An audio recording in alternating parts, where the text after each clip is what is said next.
দাঁতনে সভা থেকে আজ শুভেন্দু অধিকারীকে অনুসরণ করেছেন মমতা বন্দ্যোপাধ্যায়। মেদিনীপুরের মাটিতে জন্ম নিয়েছে এই মির্জাফর। সবচেয়ে বেশি গদ্দারি করেছে মেদিনীপুরের এই মির্জাফর। অনেক বোমা পিস্তল আছে না, তৃণমূল থেকে বিজেপিতে গেল কেন, প্রশ্ন তুললেন মমতা বন্দ্যোপাধ্যায়।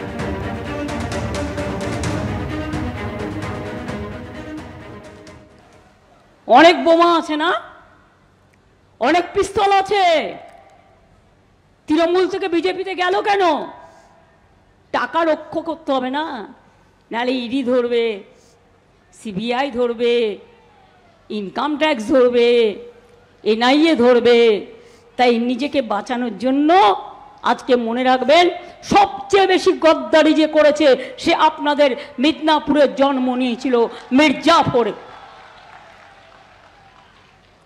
তার নাম মুখে বলতে আমার লজ্জা লাগে, আমি বলবো না।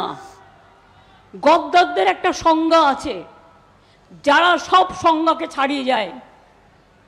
তিনি বুকে হাত দিয়ে বলতে পারবেন তিনি কারোর কাছে কিছু নেননি?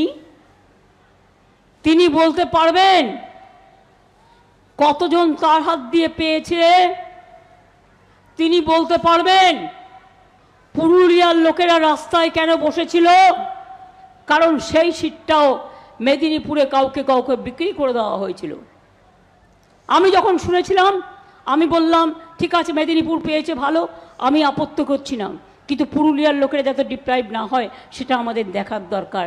আর তুমি আজ মহারাজা হয়ে গেছো, তুমি মহারাজ সাধু হলে আজ, আর আমরা চোর বটে। এই ইলেকশনে বুঝে নেব, লোডশেডিং করে ভোট দখল করা, গুন্ডামি করে ভোট দখল করা, টাকা দিয়ে ভোট দখল করা। অনেক বোমা আছে না, অনেক পিস্তল আছে, তৃণমূল থেকে বিজেপিতে গেল কেন? টাকা রক্ষা করতে হবে না, নাহলে ইডি ধরবে, সিবিআই ধরবে, ইনকাম ট্যাক্স ধরবে, এনআইএ ধরবে। তাই নিজেকে বাঁচানোর জন্য আজকে মনে রাখবেন, সবচেয়ে বেশি গদ্দারি যে করেছে সে আপনাদের মিদনাপুরে জন্ম নিয়েছিল মির্জাফর। তার নাম মুখে বলতে আমার লজ্জা লাগে, আমি বলবো না। গদ্দারদের একটা সংজ্ঞা আছে, যারা সব সংজ্ঞাকে ছাড়িয়ে যায়। তিনি বুকে হাত দিয়ে বলতে পারবেন তিনি কারোর কাছে কিছু নেননি? তিনি বলতে পারবেন কতজন তার হাত দিয়ে পেয়েছে?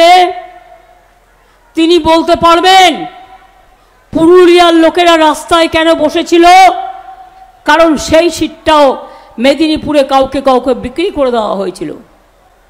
আমি যখন শুনেছিলাম আমি বললাম ঠিক আছে, মেদিনীপুর পেয়েছে ভালো, আমি আপত্তি করছি না, কিন্তু পুরুলিয়ার লোকেরা যাতে ডিপ্রাইভ না হয় সেটা আমাদের দেখার দরকার।